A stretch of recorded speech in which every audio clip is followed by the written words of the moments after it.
The Minot High Williston matchup, and Tom, we've been wrong so many times before, but why don't you go ahead and pick this game for me?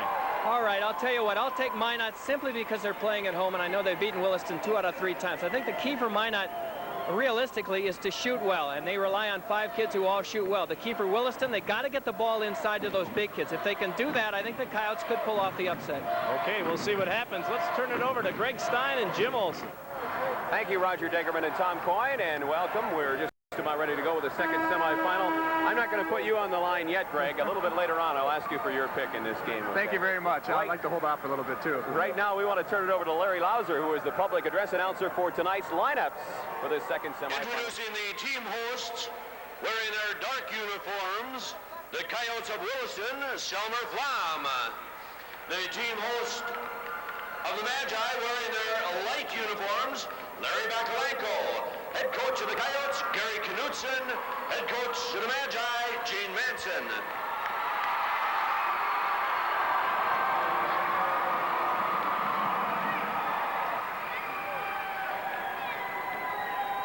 Introducing the starting lineups. Starting in the guard, he stands 5'11", the senior number 14, Mike Seiler.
Well, let's find out from the coaches what they feel are the keys to winning this semifinal round game. They know us and we know them, but a couple of the keys, you have to control Mike Seiler. You know, you don't want him to get 25 or 30 points on you. And another key that kind of has developed for them as the year went on is Kelly Gravis on the inside. He really hurt us in the WDA tournament. He had 21 points, and they all came from the paint area, and we're going to have to stop him tonight. And Dave Richter is going to have to take a challenge on the inside for us, and hopefully he can hold Gravis down. Well, against Minot, they're a very good ball handling team. They have good quickness, and they have excellent shooters. So you have to play good defense throughout the game, and you have to rebound. So those are the two biggest things probably. And the other thing, against our press, we cannot turn the ball over very often. There you see the keys for Minot High. Control Mike Seiler, of course, one of the best guards in the state. Stop Kelly Gravels in the lane. A great second half of the season for Williston and Kelly Gravels. And get Dave Richter into the offense. I think that's a big one. That's right. Last night, rather silent. For Williston, play solid defense, of course. Gary Knudsen stretched that. Also control the boards, and they do have the power to control the boards with Glenn Deteen and Kelly Gravels under there. Also Mike Stewart, and limit turnovers, and that's a big key for Williston offense. That's been a big key for Minot all year long. They've been able to create turnovers against the other team, and I'd say overall that may be the best point of Minot up to this point, is the fact that they're able to make the other team turn it over with their good zone press, and then they play man-to-man a lot after that. Exactly. Coach Gene Matson is saying, we know them, they know us. This game right now reeks of history and rivalry. That's right. So you could throw all the stats out the window, and they're going to start brand new tonight. They've played 3 times during the year. The first time they met was in Minot, and Williston won at 61-51. After that, in Williston, Minot won 60-44. And then in the semifinals of the WDA tournament, Minot beat Williston 58-48.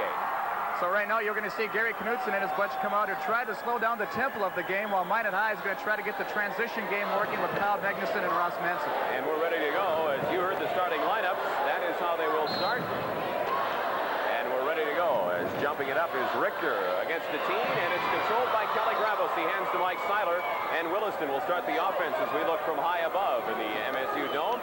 Seiler goes to the lane, loses control of it, but was fouled by Magnuson, they say. Minot opens up with almost like a 1-2-2 zone, as Kyle Magnuson's going to be the chaser out in front to stop Mike Seiler. Seiler will go to the free throw line. They'll say he was going to try to shoot that ball, and so it's a 2-shot foul for Seiler. And Williston as a whole, a good free throw shooting team, and he proved it again last night. Seiler misses the first one, though, of the 2-shot foul. Maybe some jitters here in the semifinal round.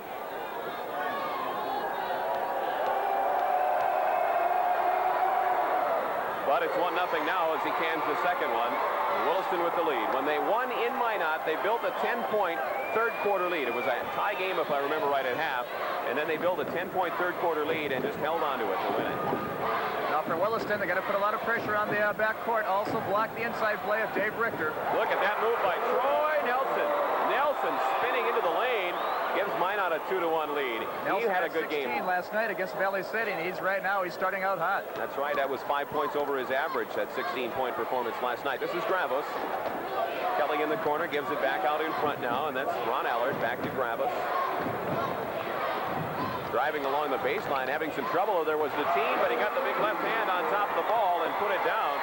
It looked like he was going to lose it, but nobody challenged him for the ball down low. Earlier, Coach Gary Knudsen is saying, we've got to work it into our front court people. Glenn Deteen is a big guy. Ross Manson hits a three-pointer. That's his first three-pointer of the tournament. He had 33 up till this point on the season. Manson Williston trying to break the press. Excuse me. Last night against Valley City, so he was hot. And they break the press well in the corner. Ron Allard's shot is a three-pointer, and it's good. Allard responds to Manson, and it's a 6-5 Williston lead. This is not the tempo the Coyotes want, but they're in the lead right now, and they like that. Manson gives it off to Paul Olthoff. That's Magnuson, who likes three-point land as well. He leads Minot with the most three-pointers on the year. Dave Richter over to Manson, who hit the three-pointer a moment ago. This time he goes to the baseline, lays it up. A little strong rebound to Richter. He fakes. He goes up and scores. There's Dave Richter. They wanted him in the offense last night, but was quiet. But right now he puts Minot up by 1. Dave Richter, as you mentioned, only 3 points last night, and it was well into the second quarter before he scored his first bucket last night. Here's Mike Seiler. He's a key for this team, and he dishes off inside. The team wasn't ready. Here's a fast break for Ross Manson. It's a one-on-one opportunity. He's going in against Hughes, and he scores it. No, he missed it. It bounced out. I looked down. I thought sure it was in. Good defense by Jerry Hughes, number 23, the last man back. And it comes off to Ronnie Allard. You get a good look at him as he brings it to the front court and gives it to Mike Seiler at the top. So now Williston's going to take it easy, slow it down, set up that half-court offense, and that's what they're known for throughout the season. We're going to try to run a play. That's Allard with it. He gives it to Seiler, who saved it. It was almost a wide pass. Allard has it back. He's a sophomore. He looked inside to Deteen, didn't go to him, gives it to Hughes. Hughes takes a step towards the defense and then comes back out. Looking into this Minot zone defense, Ron Allard has 1 3-pointer and missed on that one. Manson pulled down the rebound, and Ross starts it up to Kyle Magnuson.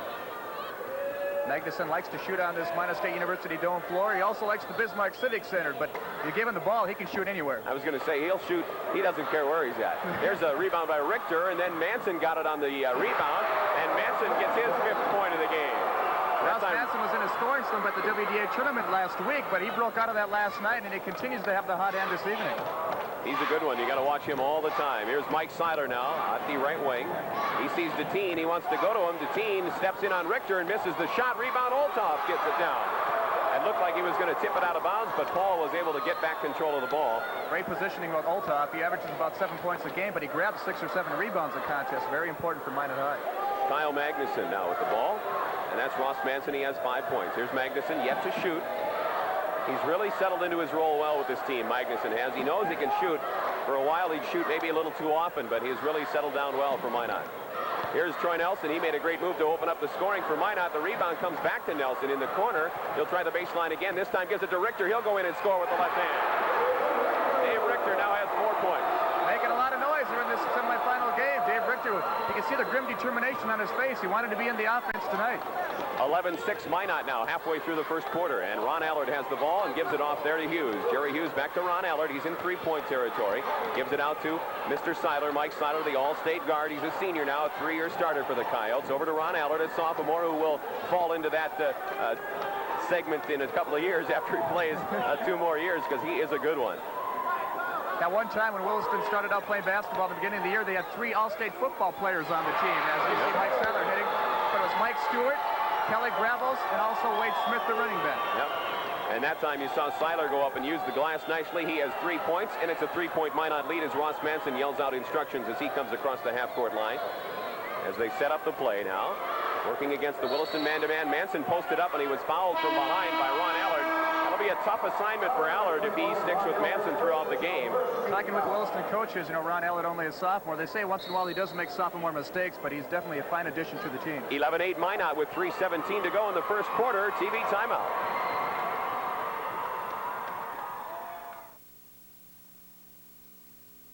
A complete line of Mobil engine oils lets you choose the performance and the protection you need. Mobil lubricants are formulated to stay tough, and engines run cleaner with Mobil, so you can expect longer engine life not only in your car and your truck, but in irrigation engines and tractors, construction, and industrial equipment.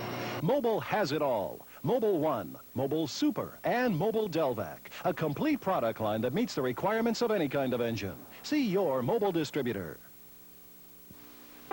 You need life insurance that's up to date when you're a young couple just starting out. But as your life changes, your life insurance needs change too. State Farm agents are there to start you out right, and they're later too, to keep things right. So your life insurance will keep up with your life. Call your State Farm insurance agents today. In Minot, call Charles Anderson or Dennis Finley. And in Harvey, call Bob Flock. Minot has the ball and a 3-point lead. The Magicians will put it in play with Troy Nelson triggering the inbounds play. Nelson has Manson cutting across, but goes way back to Magnuson, who gives it off to Ross Manson. Manson, their junior guard. Remember, he's just a junior. Inside to Richter, and it's tipped away. And here comes Jerry Hughes. Hughes one-on-one against Magnuson. He got around him and scored. Nice play. Nice move by Jerry Hughes. Williston showed a lot of quickness with their hands, the backcourt guards, that is. And they go right away with the fast break. If they can see the transition game, they'll take it.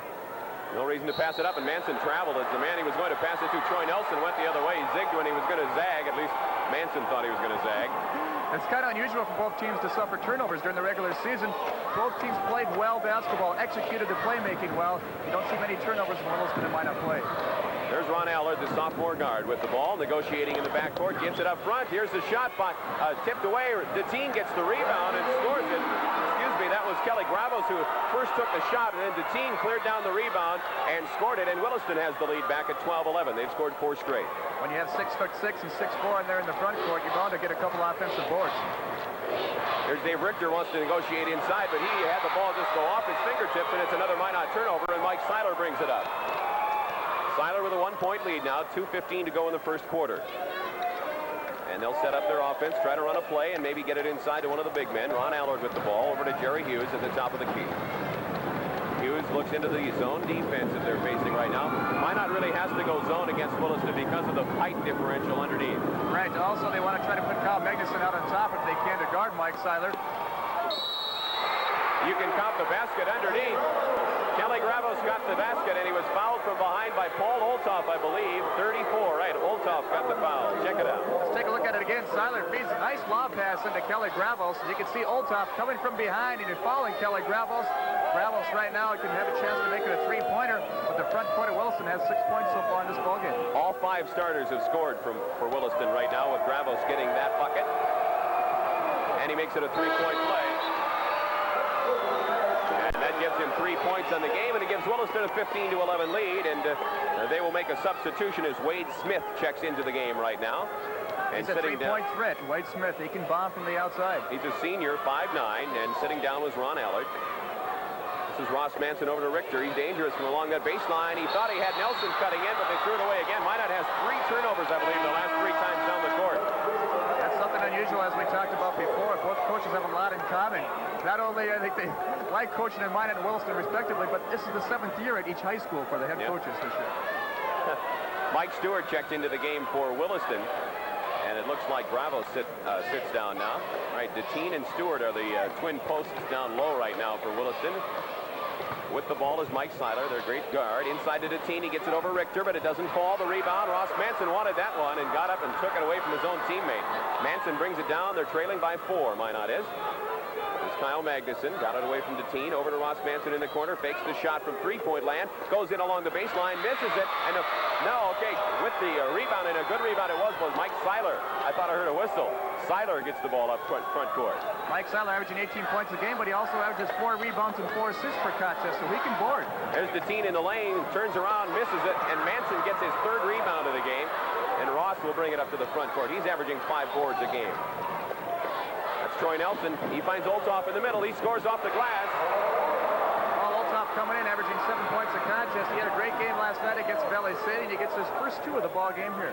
Olthoff had 10 last night, most of them in the first half. Seiler brings it to the front court, gives it off to Jerry Hughes, and their 3rd backcourt man right now is Wade Smith, number 25, who gave it back to Hughes. You see the time left in the first quarter down on the right side of your screen. It's 15-13 Williston. They'll try to make it a 4-point lead before the quarter ends. Mike Seiler with Magnuson on him. 3-guard offense for Williston, and that's how they win games this year, the 3-guard offense, because they do have the hot hand from the outside. Seiler is playing catch out there with Wade Smith at the moment. Now 10 seconds and they'll run the offense. Seiler is being guarded man-to-man by Magnuson. Tried a 3-pointer. Magnuson got a hand on the ball and caused the turnover. Magnuson with a quick hands that time. As Seiler was bringing the ball up to take the shot, he lost control of it and ended up throwing it away. So Minot has a chance to cut the lead. Dave Richter comes down, stops at 3-point land, and does not get it off. Well, they're going to say he did get it off, but it did not go in anyway. And so after 1 quarter of basketball, it's the Coyotes of Williston 15 and the Minot Magicians 13.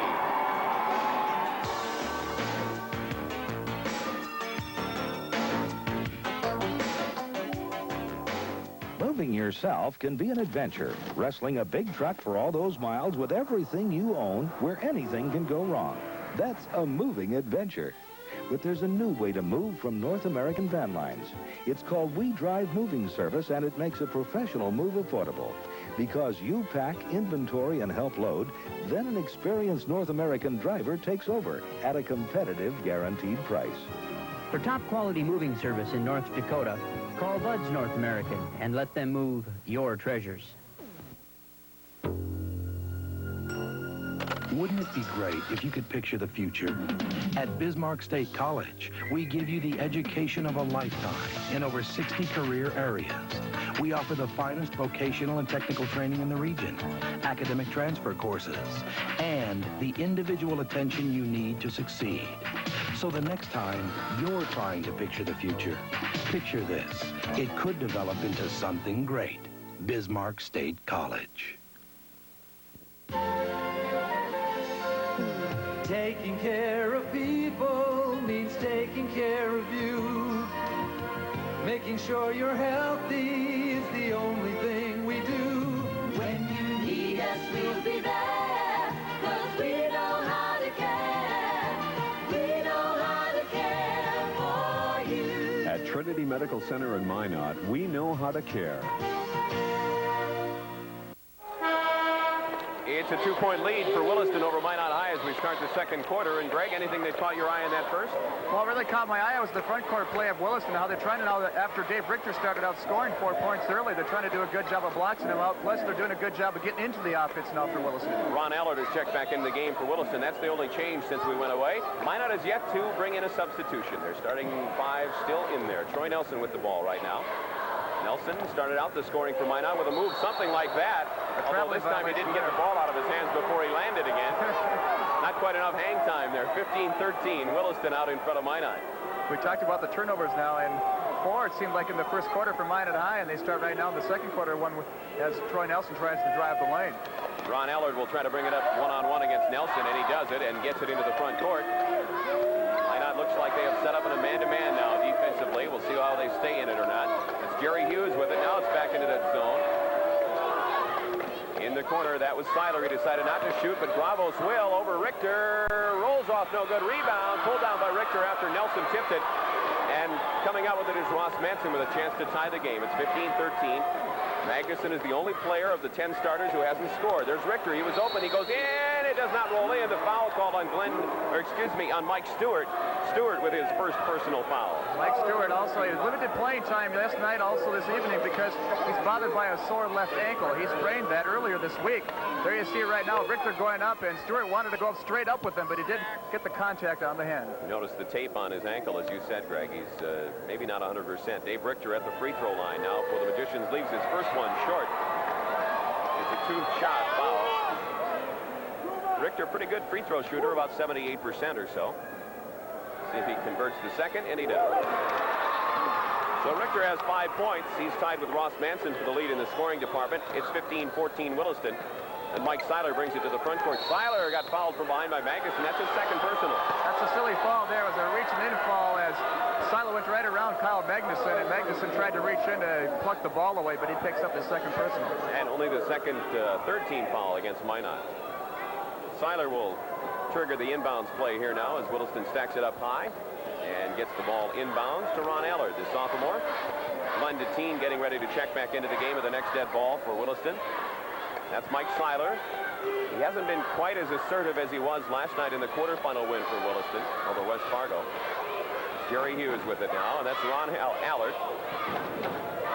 Ron Allard is playing, well, when Williston's playing Minot in that WDA semifinal game last week down at Bismarck Civic Center. Allard had a great game, 16 points. He's a good sophomore player. He's going to be a good one for a couple more years for the Coyotes. With Jerry Hughes over to Allard. He has a three-pointer already. That's Mike Seiler.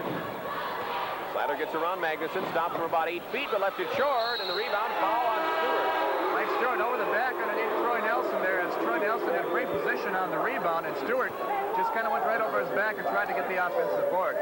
Let's take a look at it once again. There you see Richter trying to, that was a fast one, but it was a fast play as Mike Stewart picks up the Evelyn Wood replay there for you, and the ball comes to the front court now for Minot. Troy Nelson with it. That's Paul Olthoff. He's going to go to the bucket and get it off, then Manson will try for 3. Ross has 2 3-pointers in the game and 8 in the game. Well, when Ross Benson is on, he looks awfully good, and he showed it last night. And he's just a great ball handler, great defensive player, and he also hits the boards well. Here comes no, that's Ron Allard with the ball, and tipped out of bounds. Quick hands over there by Troy Nelson. Manson has 8 points to lead Minot. On the other side, 4 points for Glenn Deteen, and 3 each for Ron Allard, Mike Seiler, and Kelly Gravos. The ball comes into Ron Allard. He has a 3-pointer for his 3 total. Now in the game, Wade Smith at point guard, or at guard rather, not point guard. There's Mike Seiler with it. He's really their point guard. Although in this 3-guard offense they run, everybody kind of handles the ball quite a bit. That's right. They bring in Wade Smith for the outside toucher as it fall underneath an elbowing. Gravos. Against Kelly Gravos. They bring in Wade Smith for the shooting touch because Jerry Hughes, he has a good shot, but he doesn't shoot as well from the outside as Wade Smith. Okay.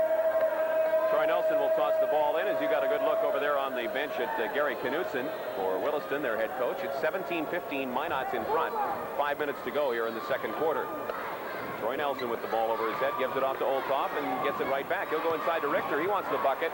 Boy, did he loft that one up into the air. That was off the backboard and it came down, straight down. Nobody's going to block that, baby. Richter sent that thing up about 12 feet above the basket. Magnuson runs straight into a block by Gravos, and Maggie is hurt. He got hit right in the face. Here's the shot from way out by Smith. The rebound comes down, and Gravos pulls it down, and we have a foul on the rebound. Maggie got it right in the face as you look at him. I think they're calling an official's timeout. Let's check it out, too, along with the foul. But look at that. As Kelly Gravos sets the pick, and Magnuson didn't see it, run smack right into it. I don't know if you saw it, but Gravos, when he set the screen, he had his hand pulled up to his stomach, and he hit him right in the wrist, I believe. Watch Magnuson run into the wrist of Gravos. Check the forearm. Actually, it's a forearm. That's right. Right into his wrist. Right there in the face. And that was the reason for Magnuson being down. Off the foul, it was called on number 34, Paul Olthoff. That was his second personal for Minot on the rebound. And now Ron Allard has it. Magnuson, I think, shakes himself off. He's back on the court again playing. Allard double dribble. And so the turnover against Williston gives the ball to Minot. The Magicians leading by 4. Magnuson has shaken off that brief injury. He was down on the court for quite a while. The officials didn't realize that they were covering the play underneath the bucket. Troy Nelson with the ball all the way across to Ross Manson. He's got a couple of three-bangers in there, and there's Olthoff over to Nelson with an opening, and he'll make it. Beautiful play as they swung the ball around quickly to Troy Nelson, and he gets his 4th point. That's right. Minot High really plays well together. That deliberate offense, they set it up, and they see the open man. Unselfish basketball. Williston wants a timeout with 4:21 to go in the first half. Minot leads it 21-15. We'll be back in 1 minute.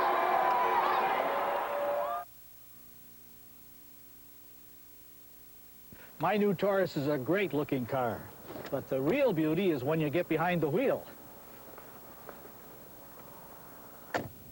Taurus front-wheel drive and a wide stance makes for sure-footed handling on almost any road.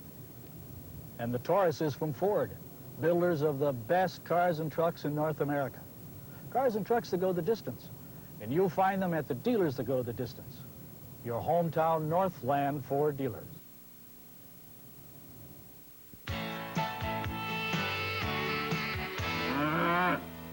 Come on, everybody, do that kick. Help kick, milks that kick. The hard man pours it on real tall. Staying in shape, milk's a part of it all. Milk! From big city slickers to wheat field kickers, America's favorite help kick milk. Well, Greg Stein, what do you think so far? 21-15 Minot. They've just run off, I think, 10 straight points. 10 straight points. And we also noticed how strong and physical Williston is. You know, we talked about the All-Staters of football playing here. Just about judging by that pick that Kelly Grabo threw and Kyle Magnuson on the floor. He shook himself off, but he's back into the play. But Williston is physical. It was a perfectly legal screen that Grabo set there. It's just that he had his hands up like this, and that's what he ran into was the fist of Kyle Grabo. Magnuson didn't even see it at all. No, didn't see it coming. Williston will put the ball into play with Mike Seiler coming up, trying to figure out what kind of defense Minot is throwing at him right now. Magnuson picks him up on the zone defense, and now Manson tried to steal, but he got away.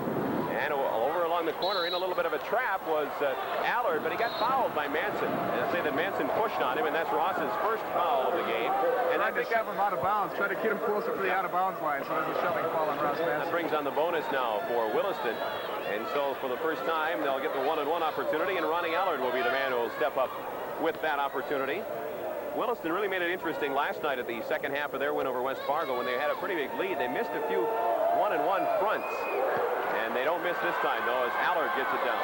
But, you know, at the end of the game, Ron Allard and also Mike Seiler went to the free throw line and canned 7 key free throws at the end of the game to win it for Williston High.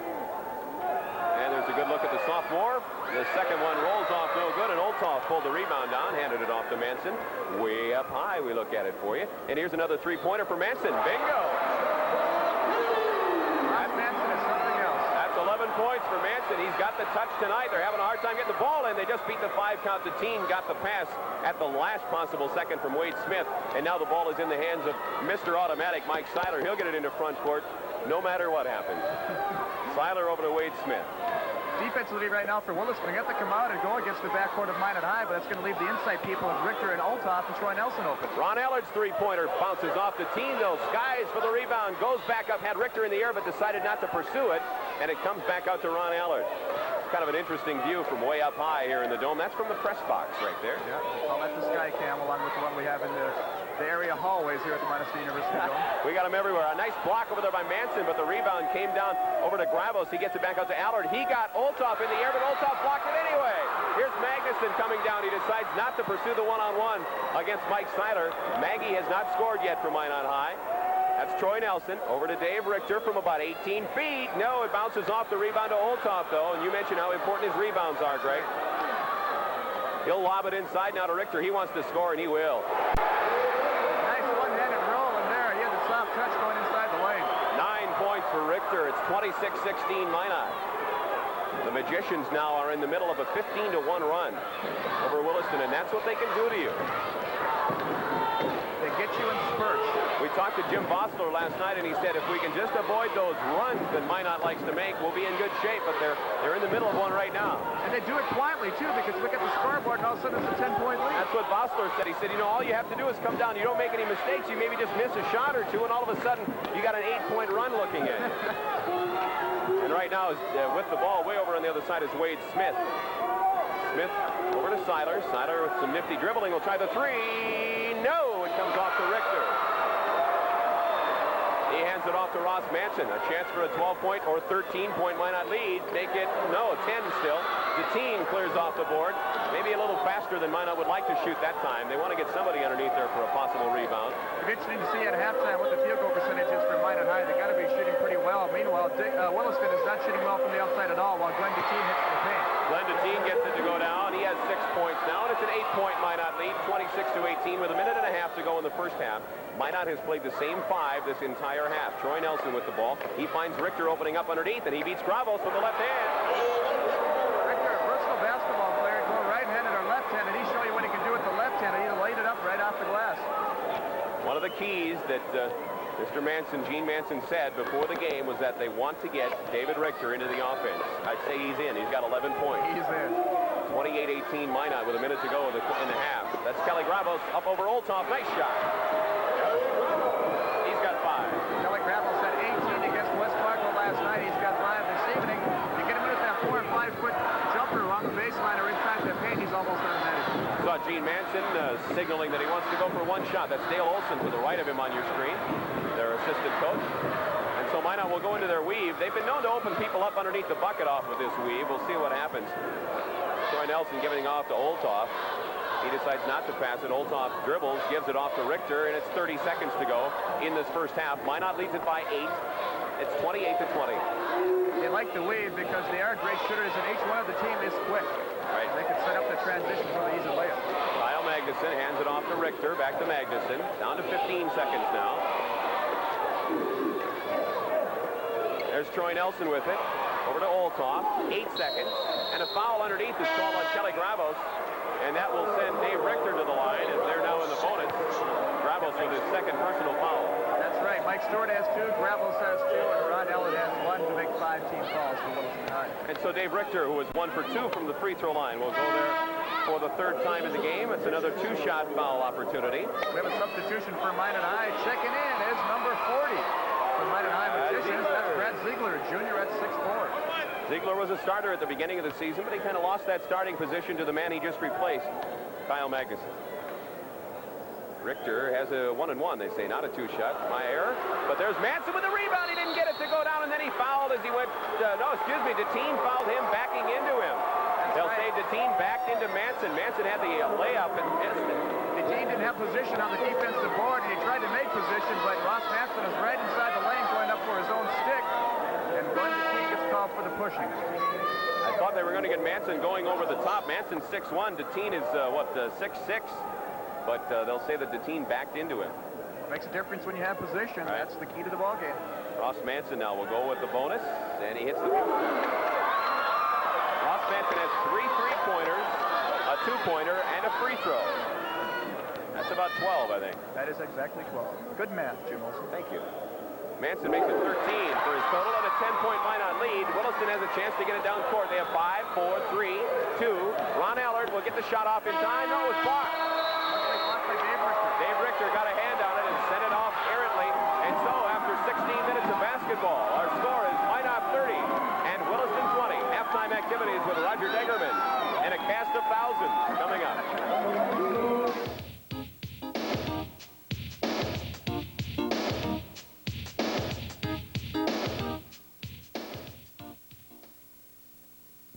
Did you know that more snowmobiles are towed by Ford pickups than by any other kind?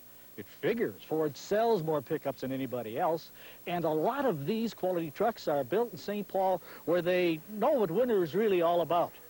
What does a guy in Yokohama know about winter? And your hometown Northland Ford dealer knows about winter too. And he knows how to provide quality service to keep your Ford truck winter tough. Stop by your friend at Ford today and ask him about his snowmobiles from Ford. I've devised my own way to cook perfect steaks without slicing them open. I cook an extra little piece, and I test it. I call it my test steak. Of course, it's done a little early, but that's part of the secret. No one ever knows, because I eat the evidence. Beef, real food for real people. To the implement, your Case IH dealer has spring fever. Stop in for Tournament Month Special. The new shipment of 5 grade hard bolts, just $1.39 per pound. 25% discount on oil. Filters to fit all makes and models of tractors, combines, cars, pickups, and more. And now hydraulic hoses and fittings, custom made. See their large selection of good used equipment, too. And the finest new equipment. Spring fever is caught Magic City Implement. Your Case IH dealer in Minot. Specials for Wednesday, March 16th at Minot Livestock Auction include Sunsbox Angus Bulls and a special stock cow sale with 20 big fancy Golden Dakota and Charolais Cross young cows, 50 big registered Angus cows, 100 good Hereford cows bred to excellent Salar bulls, 20 limousine and crossbred heifers, 30 crossbred cows bred Charolais, and 3 outstanding 2- and 3-year-old Charolais and 1 black baldy Simmental cross bull. Also a special sheep sale with 100 young ewes and 15 young Alpine kid goats. All Wednesday at Minot Livestock Auction. We're at halftime where the Minot Magicians lead the Williston Coyotes by 10 points. 30-20 is our score in our second semifinal game of the night. Of course, Devils Lake already on their way to the title game after beating Red River earlier tonight. Well, right now we've got some business to take care of at center court as there's some entertainment going on.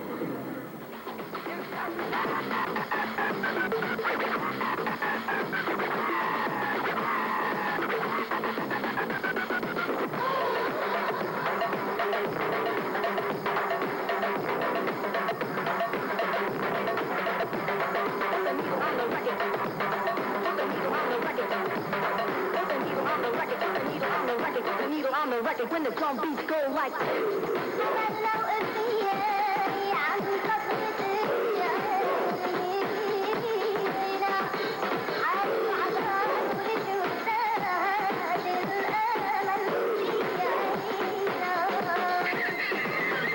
pump up the volume, pump up the volume, pump up the volume. Yes, yes.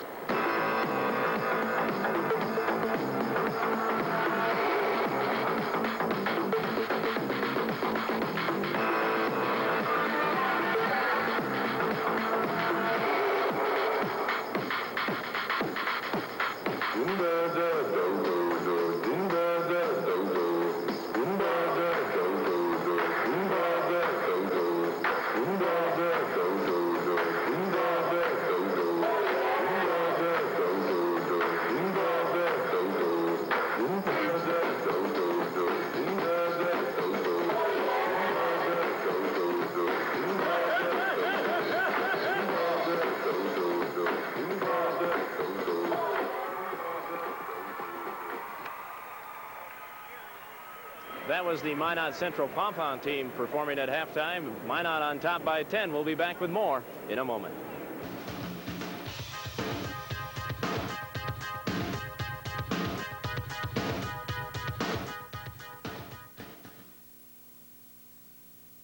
It's hard to get something for nothing these days, unless it isn't worth much.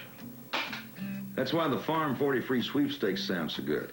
It's going on in Cenex and Land O'Lakes cooperatives during the spirit shows and farm service days. Win all the supplies it takes to farm 40 acres free and get valuable crop planting assistance, plus great deals on your spring inputs. If you want to win something you can finally use, you'll enter this contest at the drop of a hat.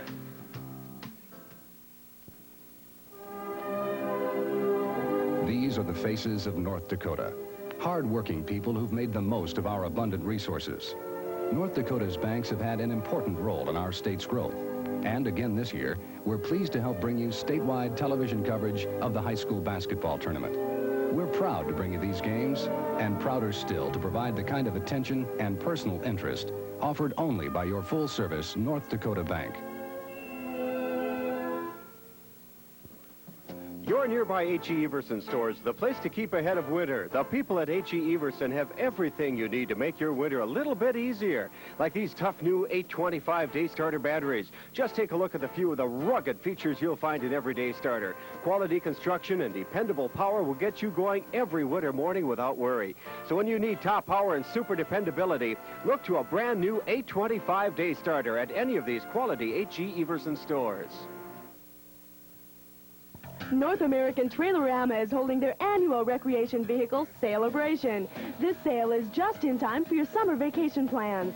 Celebration prices on Nomad and Trail Seeker travel trailers and fifth wheelers. Also introducing Coleman tent trailers. Drive out to North American Trailerama today. Look for the celebration banner and take advantage of this terrific once-in-a-season sale. The annual celebration at North American Trailerama, 3915 South Broadway, Minot. And we are in Minot, where Minot High leads at 30-20, playing in front of the home folks. They're doing pretty well right now. They're looking for a chance to take on Devil's Lake out of that North Star Conference. And right now, Tom Coyne is standing with a man out of that conference, Gene Anderson, the Grafton coach. That's right, Raj. Thank you very much. Gene Anderson, who has brought some spoiler teams here the past couple of years. Your team didn't make it this season, but maybe you're kind of living vicariously through Devil's Lake this year, huh? Well, we know the Devil's Lake kids awfully well. Kenny's a good friend of mine, and we have good competition with Devil's Lake throughout the year. And they're playing very, very well. We're very happy for them. Well, I think, if I'm not mistaken, this is the first time that a North Star team has made the finals in the Class A format. I think you're right. I think there's been 4 teams in the semis up to this point, and Devil's Lake is the first team to get to the finals. You feel like Devil's Lake can win tomorrow? I would guess at this point it looks like Minot, but obviously we have a half to go. Minot's a very good ball team, but Devil's Lake plays exceptional defense. They have good athletes, and I kind of think they're here on a mission. And I would not sell Devil's Lake short. How about your ball club? You were here the past couple of years, didn't make it this season. How's it look for next year? Well, the music is provided by the Magic City Campus Pep Band under the direction of Mr. David Jensen. But we have a good nucleus back, and we have a good kid to build around in David Robertson, and the North Star will be well balanced next year, but we're going to give it a shot. All right, good luck to you. Thank you. All right, Gene Anderson of Grafton. Let's go back to Roger. Closing in on the second half of action. I'll be back to review the first half statistically when we come back.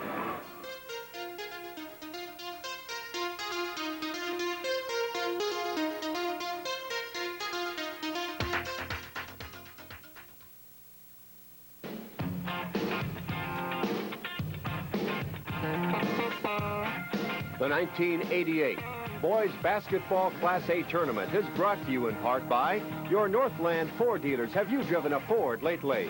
And by your full-service North Dakota banks.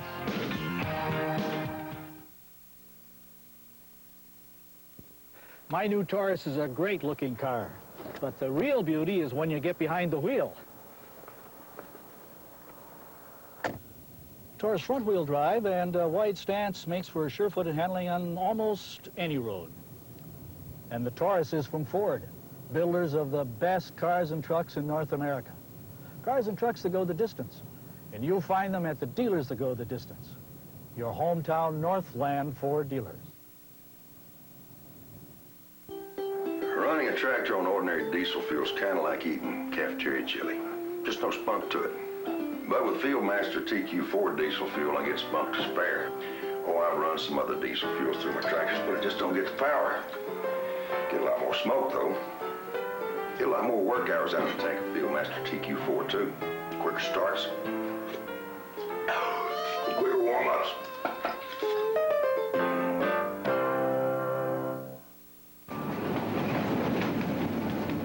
Helping fuel the nation's economy is a long tradition in North Dakota. Today, we're putting our resources to work like never before. And one group of people who help keep this state moving are the bankers in your hometown. But that's no surprise. They live and work for the same things you do. And theirs is a commitment that's not about to end. North Dakota's bankers, sharing the work, sharing the pride.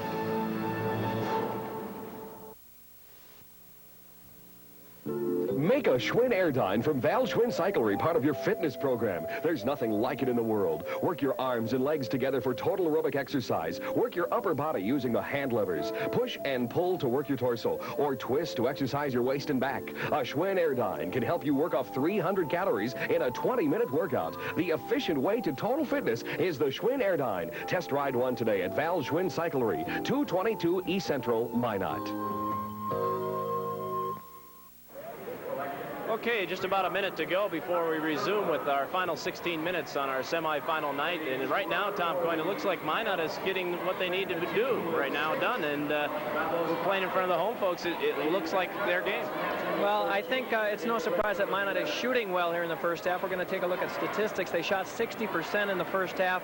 Not surprising. I think what is surprising, though, is the rebound factor. Look at that. Minot out-rebounding the taller Coyotes 15-7. Free throws pretty even there. And turnovers, same story, 5-4. But the score, 30-20 because of Minot's fine shooting. Okay, and you talk about fine shooters. Ross Manson, 28 points last night, 13 points tonight. And David Richter, who really did not become necessary last night, he's got 11, so he's becoming a force inside. The Coyotes, very balanced. Deteen, Gravos, Allard, and Seiler getting the job done point-wise. Tom Coyne, a couple of keys maybe to the second half. I think Williston, again, has to get the ball inside. They've got to shoot better, and somehow they got to figure out a way to cool Minot off. If they shoot 60% again, I think this one's over. Okay, Jim and Greg, take us away. Well, we stand at 30-20 right now, Greg, after the first half, and I think Minot did just what they wanted to do in the first half. They took Mike Seiler out of the offense for Williston. He scored only 3 points in that first half, and they got their man, Dave Richter, into the offense. That's right. He's 5 of 6 from the field for 83%, and he was hot throughout the regular season, hot at the WDA basketball tournament. When you're shooting 60% and you're off to a fine start like that, only better things to come for the team. That's right, and Richter, the thing about him is if he wants to, he can pop out and hit those 15-footers, too, if he has to, if he gets clogged up in the middle. But now I'm looking for Kyle Magnuson also to pop back into the ball game. Really quiet in the first half. I look for Maggie to get back into the second half. Kelly Gravos had the ball there, and he handed it off to Ron Allard, who goes into the corner to Seiler. Seiler lobs it into Gravos, who scores on the baseline. Kelly Gravos with his 7th point of the game, and it's a good start for the second half for the Coyotes, back to within 8 at 30-22.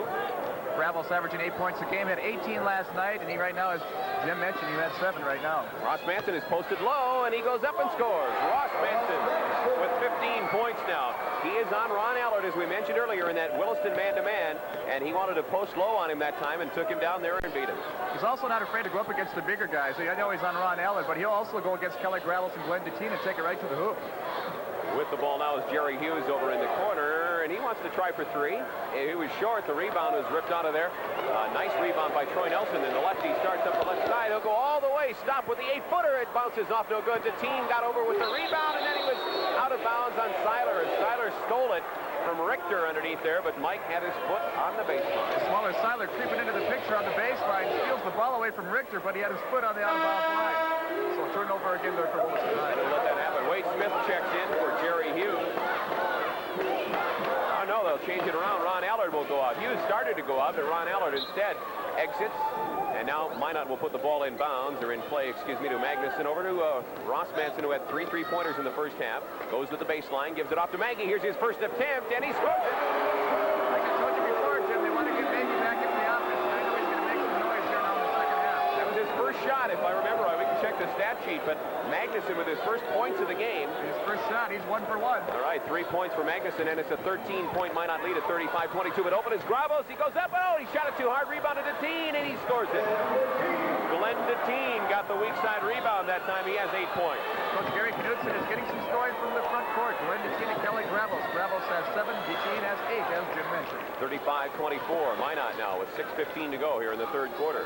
That's Olthoff up top. Now that's Magnuson.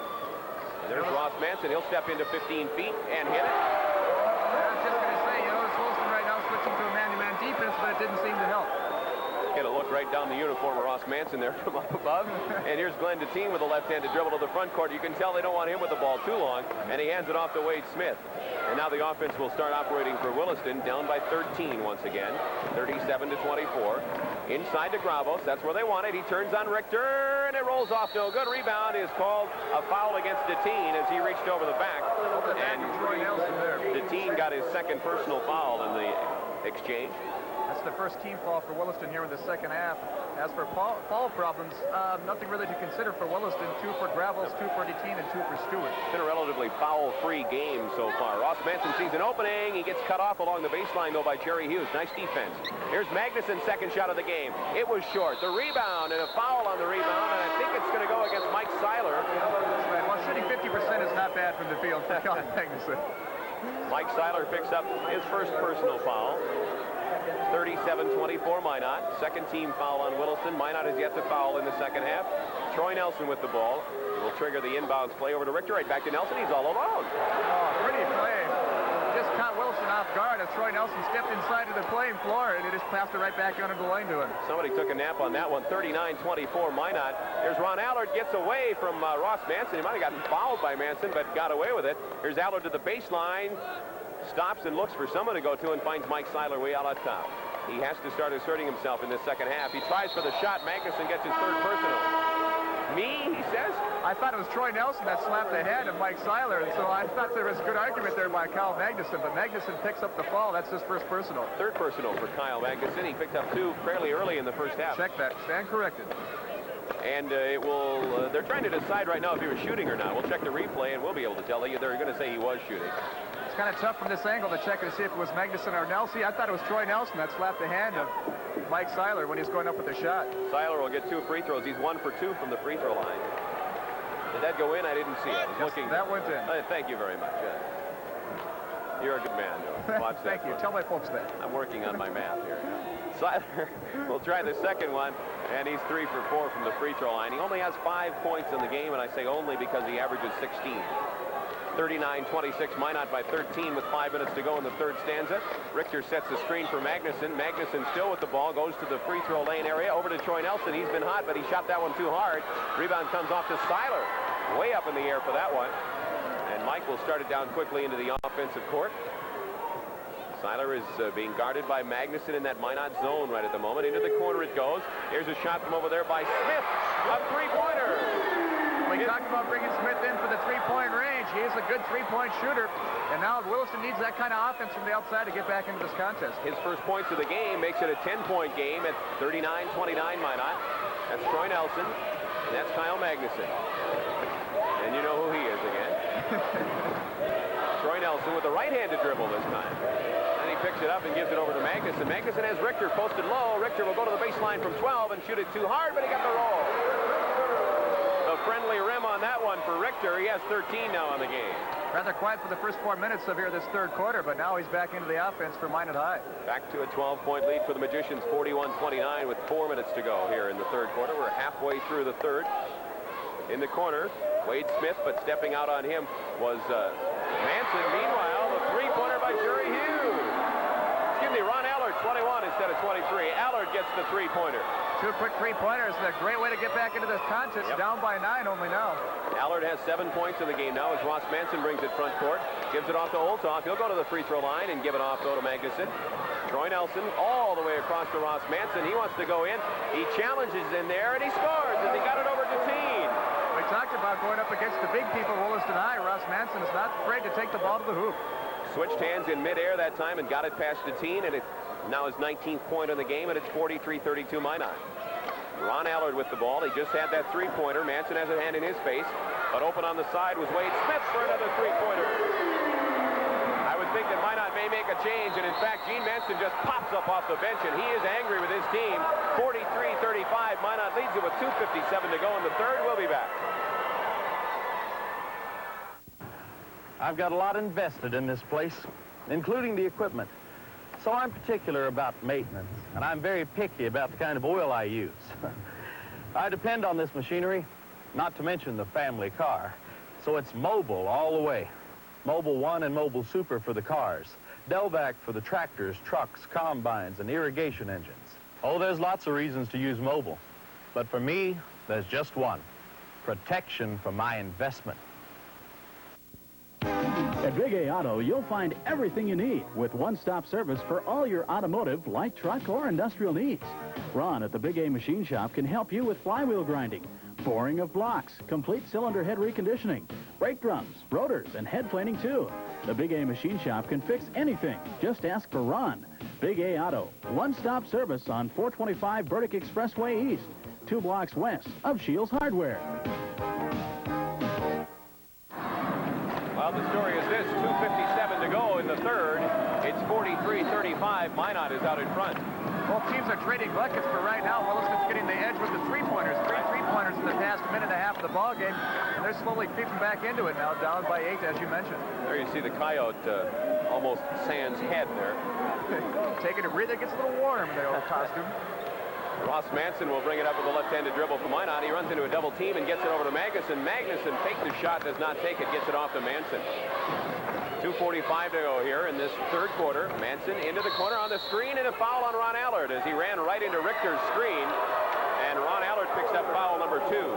Williston in that man-to-man defense, and so Richter sets up the pick. Ron Allard is just trying to cover his man, which was Ross Manson, and Ross Manson is quick and didn't see the pick, and he picks up the personal. He had that peripheral vision out there, and that time Allard just didn't see it coming, much like Magnuson didn't see it coming a little earlier.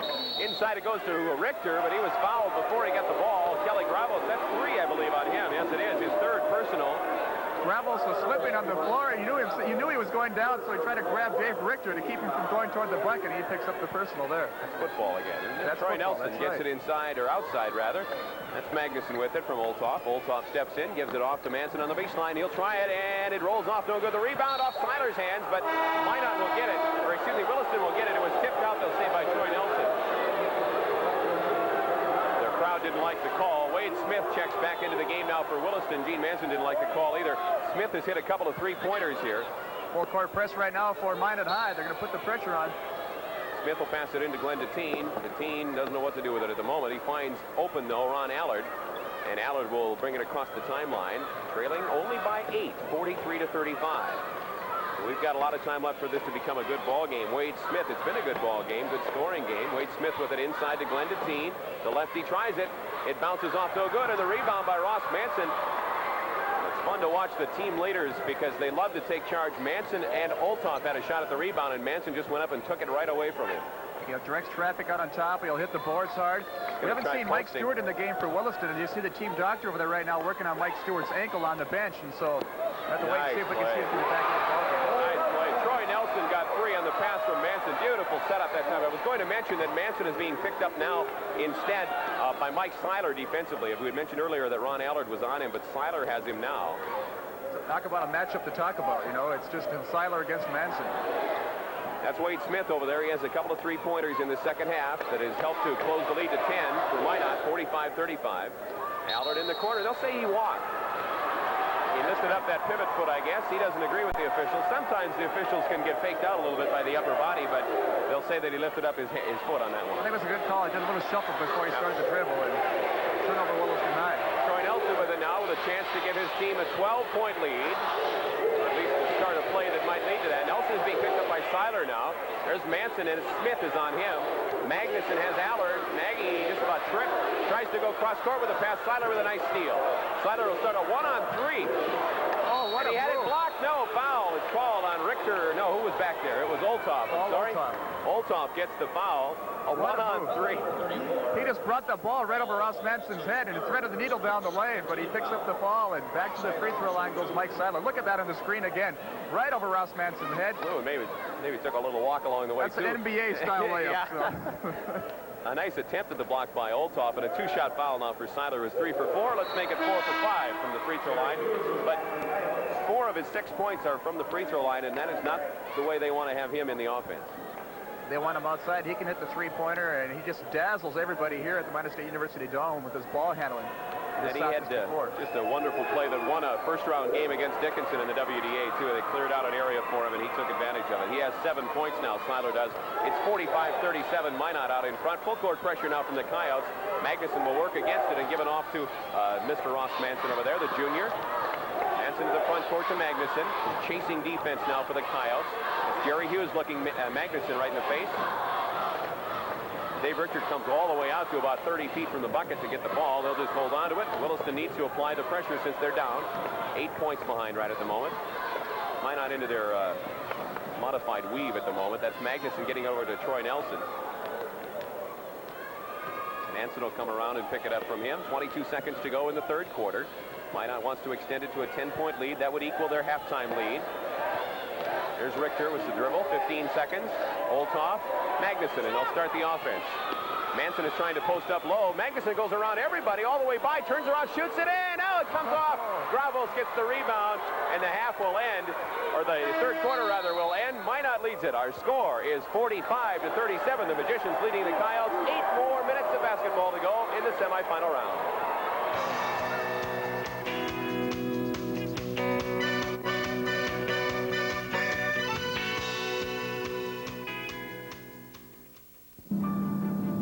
Here in North Dakota, we've been putting bread on America's table for a long time. Today, despite the economic pressures on agriculture, the state's record productivity continues.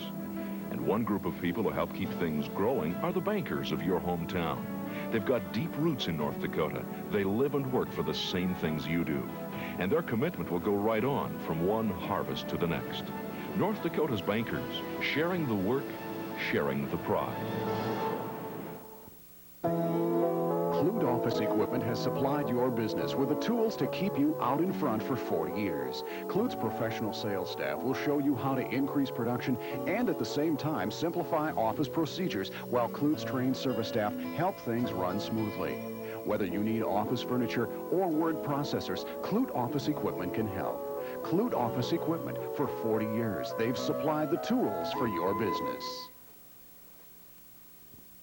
The mill is overstocked. They have way too much inventory. So Evans Black is offering unprecedented low prices to Fuller's Carpet and Design Center. DuPont Stainmaster nylons from $10.95 per yard. In stock Kanga back carpet as low as $7.95 a square yard. This has got to be your best chance to buy new carpet. There's hundreds of colors and styles to choose from. This Evans Black carpet sale ends when the mill is empty. So hurry to Fuller's Carpet and Design. Financing available. Fuller's Carpet and Design Center. Call for a free estimate. And we're back for the final 8 minutes of regulation. A lot of offense scored in that third quarter. 17 points there for Williston, 15 for Minot High. The shooting percentages are high, Jim. Yes, they continue to be outstanding shooting-wise, both teams in that third quarter, really. There's Dave Richter now, as Manson again is trying to post up down low against Wade Smith. They go outside, though, to Magnuson, over to Olthoff. Olthoff finds Ross Manson on the left wing. Manson with Smith right on him. That's Magnuson. He goes inside to Richter. And we got a push-off, or do we have a foul on Deteen? Glenn Deteen gets it. He tried to ignore the referee, but the referee came up from behind and pointed the finger at him. Glenn Deteen picks up his third personal, as you were just talking about, Jim. That's the 15th foul there for Williston, so we are going to see a 1-and-1. Checking out on the screen again, they go inside to Dave Richter. A great first half, rather quiet in the third quarter. There you see Glenn Deteen reaching over, and as he knows the ball is going by him, he falls Dave Richter on the back. Richter leaves the free throw short, and so missing the front end of the bonus is Minot. Richter is only 1 for 4 from the free throw line in this game. That could prove to be a factor. Minot leads it by 8, 45-37. And Seiler will try the three. That's off to the right, though. Olthoff, nice rebound. Tipped it back to himself and gets it over to Ross Manson. Manson will bring it up to the front court and try to run the offense. Manson has Wade Smith. Manson wants him to clear out the right side at the moment, but they come back now into the offense to Richter. On to Deteen. Richter over to Deteen. It was tipped maybe partially by Deteen. I wasn't sure. Partially blocked. Okay, and Seiler brings it back the other way. 1-on-4 this time. Seiler stops. Did he travel? Yes, he did. 45-37. Minot with 7:02 to go in the game. There's that shuffle feet we talked about before with Ron Allard, and he stopped and shuffled his feet before he went up in the air with the shot. Ross Manson now will work against Wade Smith. Smith has that look in his eye like he knows he's got a big man to guard in there, and Seiler came over to help out on the double team and got a foul. Mike Seiler's second personal foul. And Minot's in the bonus now. As we said earlier, they missed the front end of one bonus, and we'll see what Ross Manson does at the line. He's 2 for 2 so far tonight.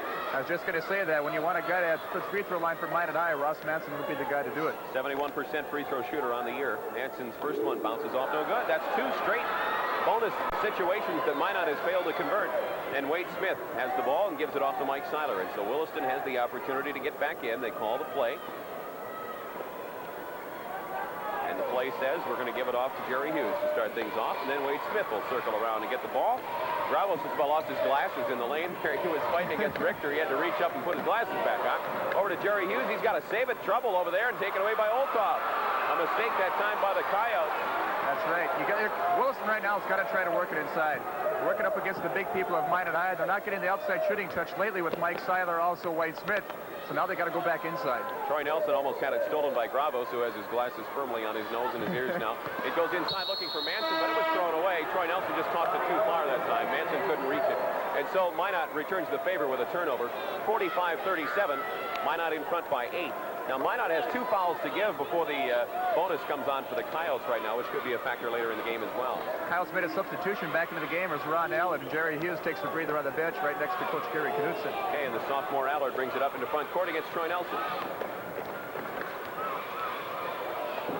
Over to the left hand. Can't find anybody. Now he finds Seiler with Magnuson on him. Man-to-man inside it goes. Deteen blocked by Richter.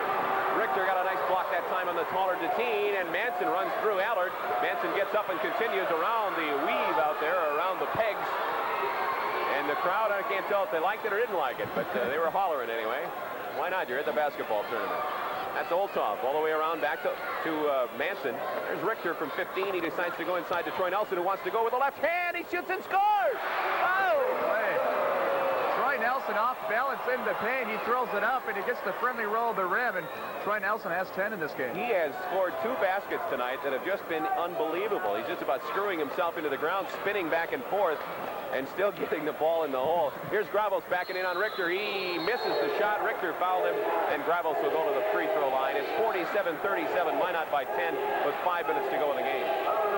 Dave Richter, I think that's his number personal against Dave Richter. Take a look at that. Kelly Gravos gets the pass inside the paint, a little turnaround jumper, but there's Dave Richter with the slap on the hand. Okay. Gravos at the free throw line now, and on the year is 52% free throw shooter, although he's 1 for 1 on the night. This will be a 2-shot opportunity. It rattles home for him, and that runs his total to 8 on the game. That's the season average 8 points a game. Hit the last one off the back rim too hard, and it was pulled out of there by Richter way up in the air off to Ross Manson. Down to 5 minutes to go in the game, a 9-point Minot lead. Manson being stalked from behind, but he got free of the dribble, or got free of the trap. And now Mike Seiler, no, they stepped on the sideline. Troy Nelson stepped out of bounds as he went around Ross Manson to get the ball. Troy Nelson coming from out of bounds and getting the ball, and so that gives the ball back to Williston on the turnover against the Magicians, and Mike Seiler brings it up against Magnuson. Man-to-man, three-pointer, no. Gravos rebound, no. Rebound, Richter. Richter gives it off to Manson. And within 4 or 5 feet of the paint there, of the basket, all the coaches say, use the window, stress off the window. Gravos didn't take the window. Look at the move by Manson, blocked from behind, and the foul is called on, is that Jerry Hughes in there? Either Hughes or Mike Seiler, but it's going to be Jerry Hughes. Number 23, Hughes gets the foul. Watch the move by Manson to get free. He does a nice fake.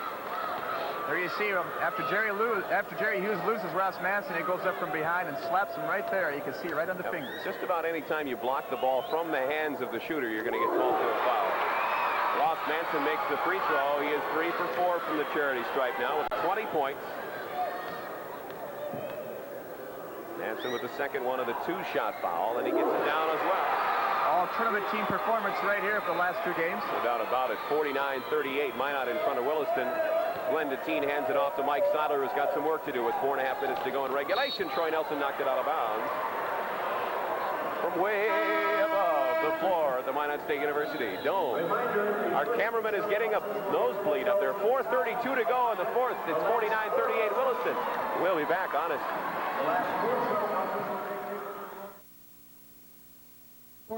Did you know that more snowmobiles are towed by Ford pickups than by any other kind? It figures. Ford sells more pickups than anybody else, and a lot of these quality trucks are built in St. Paul, where they know what winter is really all about. What does the guy in Yokohama know about winter? And your hometown Northland Ford dealer knows about winter too. And he knows how to provide quality service to keep your Ford truck winter tough.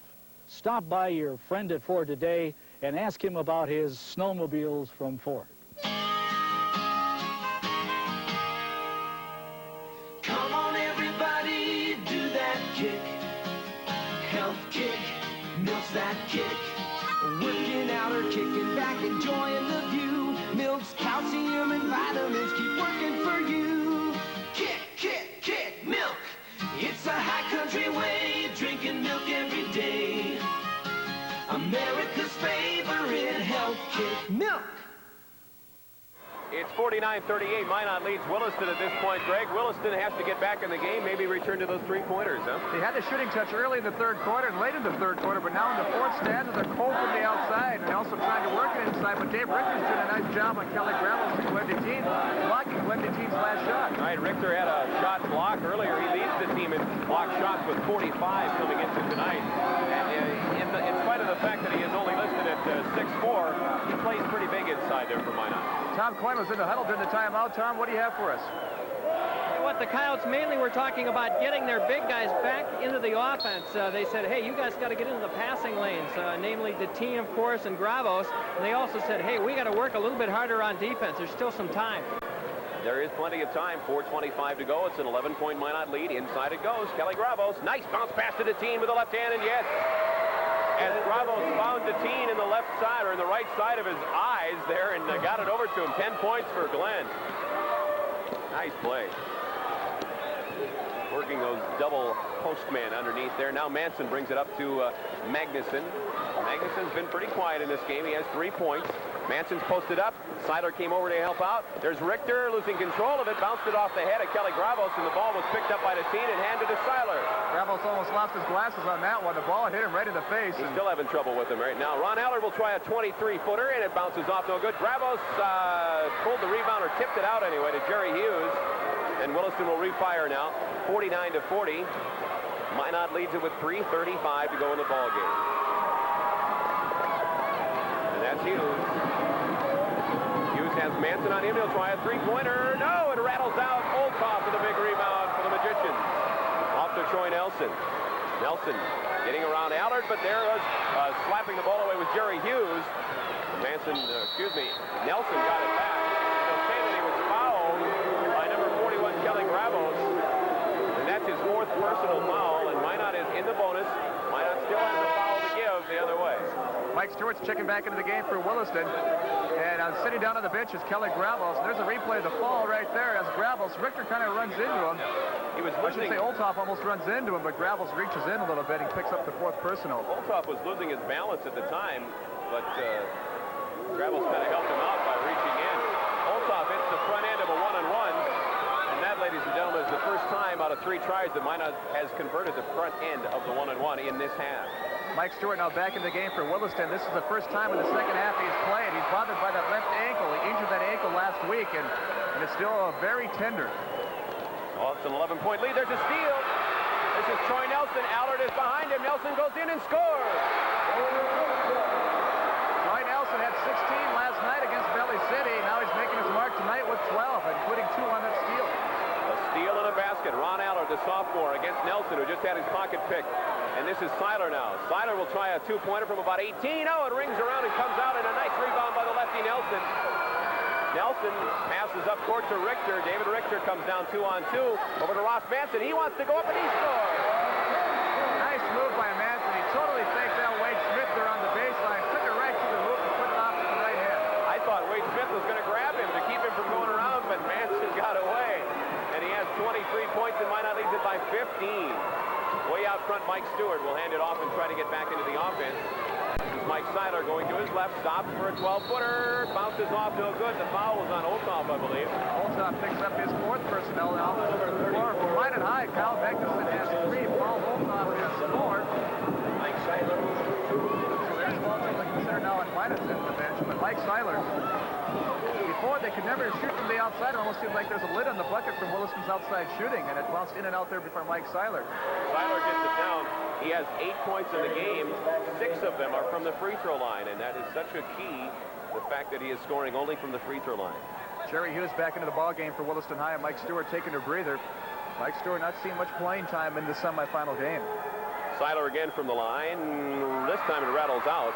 And Olthoff pulled the rebound down, gave it off to Magnuson in backcourt. Magnuson working against Ron Allard. Magnuson with the left-handed dribble gets it up to Olthoff. He'll find Manson all alone with 2 minutes to go in the game. A 14-point lead for the Magicians. It's foul time, friends. And Wade Smith does just that with a blocking foul against Kyle Magnuson, who is an 81% free throw shooter. Wade Smith picks up his first personal. Maggie going to line, as Jim mentioned, and we have a TV timeout. 2 minutes to go in the game. 55-41 Minot. Magic City Implement, your Case IH dealer, has spring fever. Cut in for Tournament Month Special. The new shipment of 5-grade hard bolts, just $1.39 per pound. 25% discount on oil. Filters to fit all makes and models of tractors, combines, cars, pickups, and more. And now hydraulic hoses and fittings, custom made.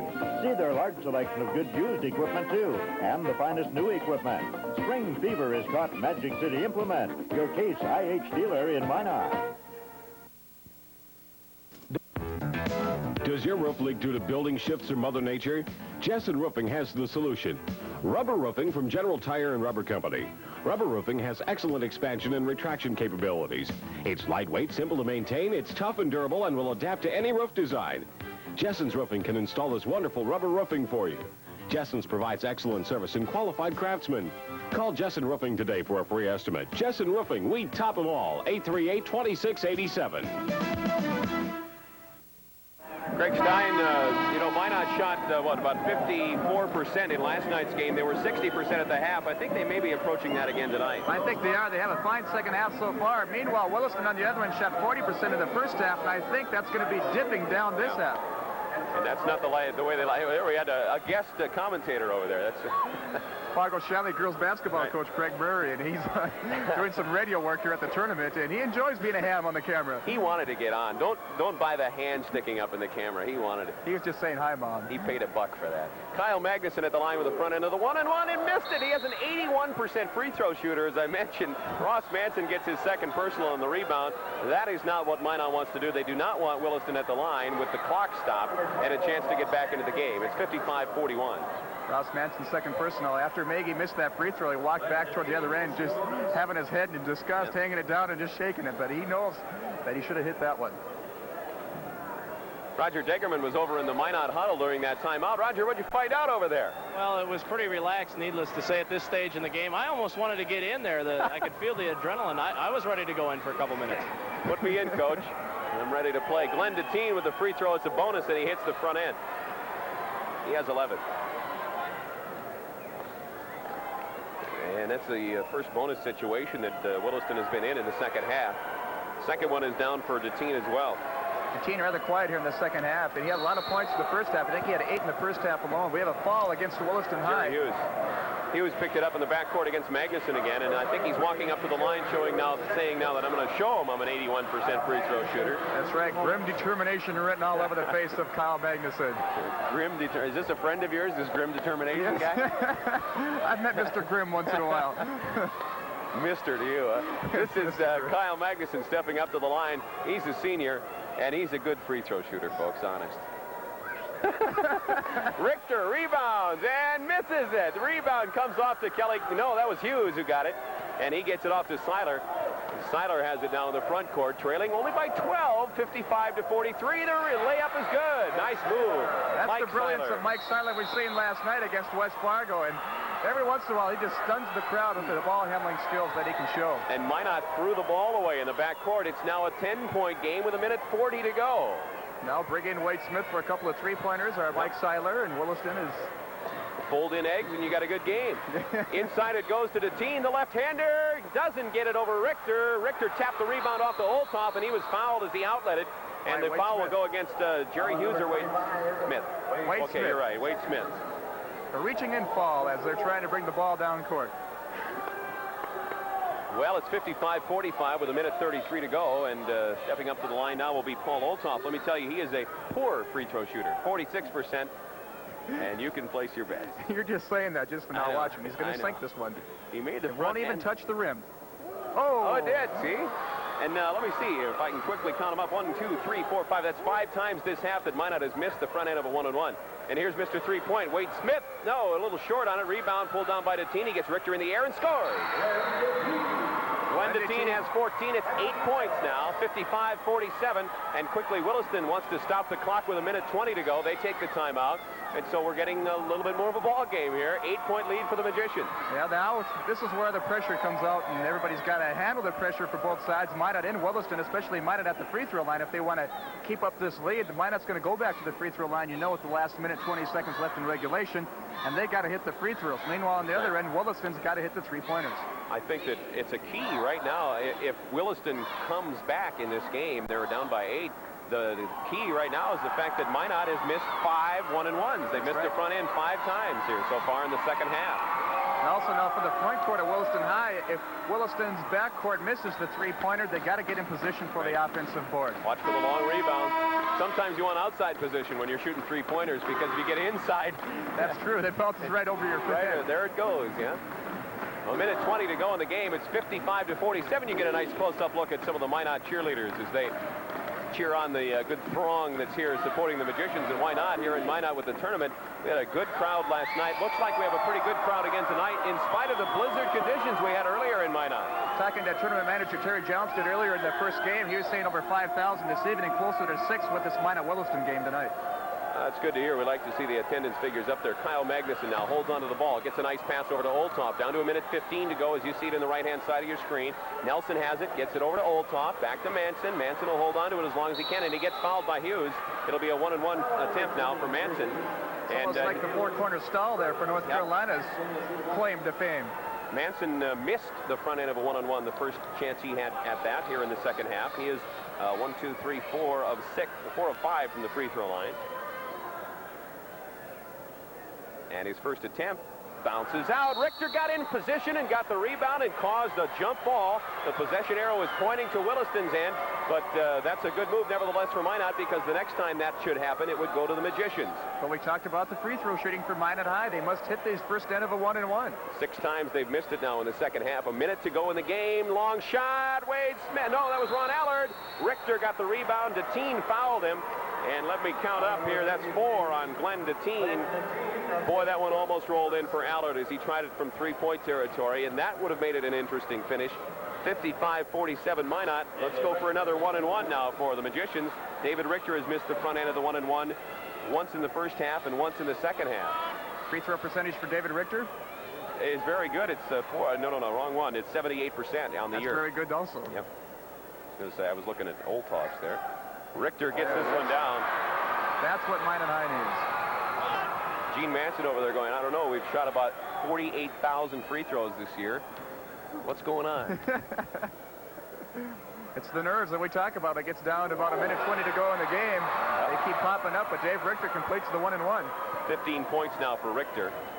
Wade Smith comes to the front court now with it. They need to get a shot off quickly. They're down by 10. You see the time remaining in the right-hand side of your screen. That's Jerry Hughes. He wants to get free, but he can't get away from Oldtop, so they go inside to Glenn Deteen, who makes a nice move to the left hand and scores. Glenn Deteen's having a fine tournament. He had 13 last night against West Fargo, and Glenn Deteen tonight at least has 16 points in this game. But right now they need more points on the board except those two-pointers. If they can get out fouled there by Troy Nelson, he went to the line for a three-point try, but they do need the three-pointers to get back in with 40 seconds remaining in regulation. Williston is down by 8, 57-49. Right after the bucket, they called the timeout so they could stop the clock and not give up those 3 or 4 seconds that it takes to get the ball in play.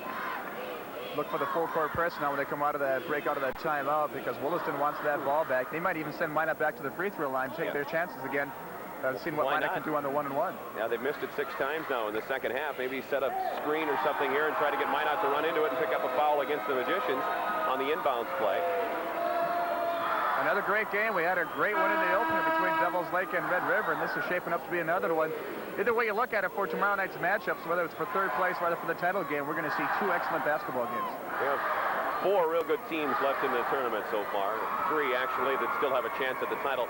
The winner of this one will play Devils Lake tomorrow night in our second game that you'll see right here on this channel. That will follow the third place game, which will have Grand Forks Red River against the loser of this one. Troy Nelson will key the ball in. The full court press as we talked about. And they get it free to Richter, 2-on-1 with Magnuson. They will pull it up and not go for the shot. 35 seconds to go in the game. That's Manson to Magnuson. Magnuson is fouled by Allard. Ron Allard picks up his 3rd personal, and Magnuson now for the 3rd time will go up to the line with the bonus. He's missed the front end of the first 2. 3rd time, maybe a charm. Let's see what happens. He's an 81% free throw shooter on the year. Take a deep breath, step up to the line, square your shoulders, take another deep breath, and make it. Barely. And get the roll. Yeah. Bring on the coffee. That's 4 points now for Magnuson on the game. He has a 12-point average coming in, but he's done his job defensively pretty well tonight for Minot. They've kept Williston down under 50 points as we talk right now. 58-49. Minot leads at 27 seconds to go. You see it now down in the corner of your screen. They'll give up the three-point shot to Seiler. It bounces high in the air, and Troy Nelson gets the rebound, and he's fouled by Hughes. Jerry Hughes gets his fourth personal foul, and Troy Nelson will get a chance at the free throw line with the front end of a 1-and-1. He has not done that yet in this game. He has 12 points. Minot as a whole, a great free throw shooting team, as you mentioned before, and Williston, all they can do is toss up the three-pointers, and hopefully they will fall, and if not, you have to follow the person that's going to come down off the board. Minot's going to get its 21st win of the season. They were 20-3 coming in. Williston will drop to 14-11 on the year, and we have 5 new Coyote players coming into the game. You know, it's interesting, up till this point, only 5 players from Minot have been in the game, with the exception of Brad Ziegler, who came in the last 30 seconds or so of the first half. Otherwise, the 5 guys, Richter, Olthoff, Nelson, Manson, Magnuson, have done the whole game for Minot. And on the other end, for Williston, they only went to the bench twice for Mike Stewart and Jerry Hughes. Other than that, the main 5 played the whole game there. And bringing the ball up to the front court, well, we'll wait and see who gets the shot here. As Richter pulls it away, and he was fouled from behind. We'll see who they point at. They're going to point at number 33 for Williston. That's Chad Nelson, a senior, 6'4", getting the foul. Richter will go to the free throw line, and let's check the foul here on Richter's rebound. Take a look at after the three-point try. There you see Chad Nelson now reaching in on David Richter right there as Richter tries to get rid of the ball. The Minot fans are starting to celebrate over behind the Minot basket, where Richter is looking right now, and he makes the front end of the 1-and-1. Richter has 16 points, a little bit over his average, and an excellent game tonight for Dave Richter. Getting some playing time now for Williston is Cale McNavold. Hornstein is in, 35 for Williston, and that's, I should say, not Kelly Gravels. 35 is Rod Paschke. Rod Paschke, correct, yep. There's a long bomb shot by, who was that? That was Chad Nelson who cast it up, but the Magicians will walk away victorious from this one. Our final score is Minot 59 and Williston 49. So tomorrow night for the championships, it'll be Minot against Devils Lake for the title of Class A basketball in the state of North Dakota.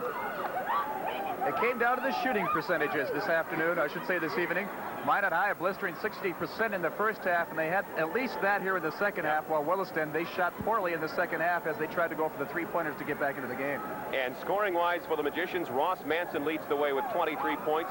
David Richter got into the offense, and how he ended up with 16 tonight. 23 for Manson, as I mentioned, 12 for Troy Nelson tonight. And let's see, 4 points for Kyle Magnuson, and 4 points for Paul Olthoff, and no points for Brad Ziegler, who played about 30 seconds. For the Coyotes of Williston, they were led by their inside man, Glenn Deteen, who pumped in 16 points. An excellent game for Deteen, who was a big 6'6" senior. Also on 8 points on the night for Kelly Gravos, 10 points for Mike Seiler, who had a good game. He controlled the offense pretty well, but he didn't really get himself offensively into the game as much as I would think they would like him to. There was times when he showed brilliance in their ball handling, going right toward the hoop, but he was rather quiet tonight. And Ross Manson now for 2 games in the state Class A tournament, 51 points, and definitely a selection for the all-tournament team heading into that title game. But you see right there the celebration on the screen for Minot High. They're going back into the title game, and how appropriate right here in front of the home crowd, right on the home court. Okay, let's send it over to Tom Coyne and talk to Gene Manson. Is Gene feeling good? All right, thank you very much, Jim. We are with Gene Manson. Gene, that's going to feel awful good to get that second one under your belt, huh? We played awful well tonight, Tom. I'm real happy, and I'm just really pleased with those kids. It's been a great bunch of kids all year, and when you play Williston 4 times in the year, it makes it tough. And they're a good ball club, and Gary Knutson's a heck of a defensive coach, and we have trouble offensively getting into anything against them. Well, I don't have the final stats, but I know you shot 60% in the first half, which is awful good. And I think the most surprising stat, you out-rebounded them in that first half. Well, what happened there, too, is we had our guards down low a lot on the boards because we were playing a little bit of man-to-man. And our guards are a little bit bigger than them. And our guards, I think, had like 7 and 6 rebounds between the 2 of them at halftime. So I think that was the big difference right there, Tom. All right, well, now we move on to play Devils Lake, a very fine team out of the North Star. That conference doesn't always get a lot of credit, but this is a senior-dominated team. They've got a nice ball club, and the key for us tomorrow night is that we're going to have to make every possession count. And tonight we let her go a little bit that last 2 minutes. We missed a lot of free throws, and possessions are the important thing right now. We have to make them all count. All right, nice going. Let's bring in a couple of your heroes here. All right. Let's bring in Dave Richter. Dave, I think you've got to feel a little bit happier about tonight's performance. I mean, you got the victory last night, but you were certainly more the offense tonight, I thought. Yeah, they were guarding me pretty tight yesterday, and I wasn't hitting on, so I was trying to do a little bit more inside tonight than I did last night. Well, that Williston club is pretty physical, but you bounced around pretty well inside there, huh? Yeah, we knew we had to control the inside game for them to win the game, and we did that. Do you think there was an edge for you in that you had played Williston before? There were certainly no secrets in this ball game. Well, I think it is, because then we know what they're going to do. Then we knew that what we had to do to win the game. We had to control Seiler and grab us underneath. How about tomorrow night now? You get Devil's Lake. What do you have to do to stop them? Obviously, they have that Brent Hansen kid to contend with. Well, we know that we have to control him and try not to get him into double figures or over 20 points. So it's going to be a tough game. All right, good luck to you. Okay, thank you. All right. Next up, we have Troy Nelson. Troy, you had a fine ball game. What do you feel about this Williston club? This is a team that you had seen before, and you came out tonight, and I thought you really took it to them early on. Yeah, we wanted to control Mike Seiler, and we matched up on the outside with the 3 guards, and we held them down good. I thought you played some fine defense as well, and rebounding, that was a key factor. You guys out-rebounded them something like 15-7 in that first half. Yeah, we had to keep them off the boards. Last time, Bravos really hurt us. He had 21 points and 14 rebounds, so we really concentrated on hitting the boards hard. All right, I think we have some video to look at here. You can look at yourself in action as you get the ball in underneath. A nice little move there. Yeah, well, I guess it was kind of forced. I was just lucky it went in there. Oh, you showed a nice move with the left hand. How about now tomorrow night? You get Devil's Lake. We want them bad. They've had our number ever since about 6th grade. They've beaten us in every championship game. We want them. Well, both clubs are really senior dominated, so I would guess it's certainly a game of experience, huh? Yeah, it's a good rivalry. All right, good luck to you. Thanks. All right, the Minot Magicians are headed for the final. Let's go back to the table now where Jim and Greg are awaiting to wrap things up. Thank you, Tom Coyne. We appreciate that very gracious introduction. 61-50, the first time that Minot and Devil's Lake met. Minot won it 61-50. That was back early in the year in a holiday tournament in the Magic City. So we'll see what happens tomorrow night. We'll be back to wrap things up here tonight. Greg Stein and I will, after we take this break. Don't go away.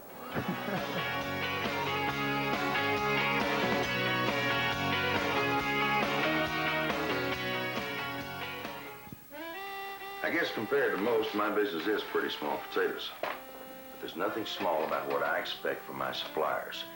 When I need fertilizer and chemicals, I want what was promised, when and where it was promised. Which is why I'm happy that Cenex and Land O'Lakes are working together now. A supplier like that should be able to meet my demands. You see, the co-op and I have always done business according to the law of supply and demand. I demand, they supply.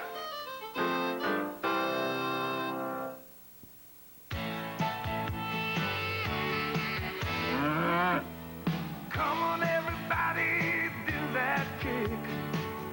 Help kick, milks that kick. The hard man pours it on real tall. Staying in shape, milk's a part of it all.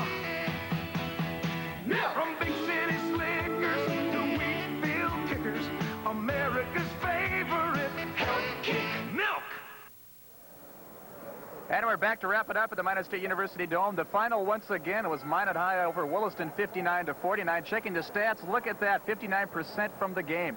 For Minot High, 22 out of 37 from the field.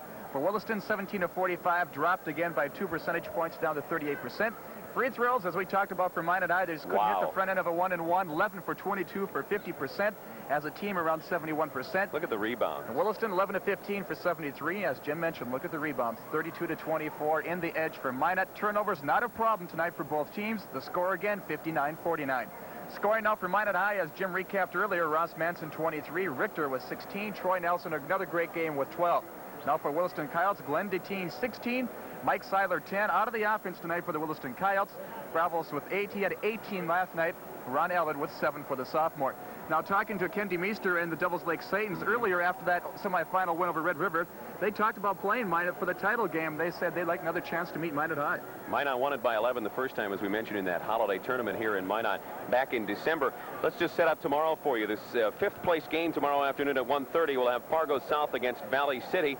And then for third place tomorrow night at 6:30 right here on the KX Network, two teams with 14 and 11 records. Grand Forks Red River against Williston. And then the two teams with the best records in Class A basketball this season, Minot High at 21-3 against Devils Lake at 20-4. Will meet for the championship. We'll have the third place and the championship games. Thanks to Scott Cattell for great graphics work. Thanks to everybody. Our statistician Bob Romine did another good job tonight. And we thank you for joining us. Tom Coyne, Roger Degerman, Greg Stein. This is Jim Olson. This special presentation of KX Sports has been a lot of fun, hasn't it? It definitely has been a lot of fun. See you tomorrow night.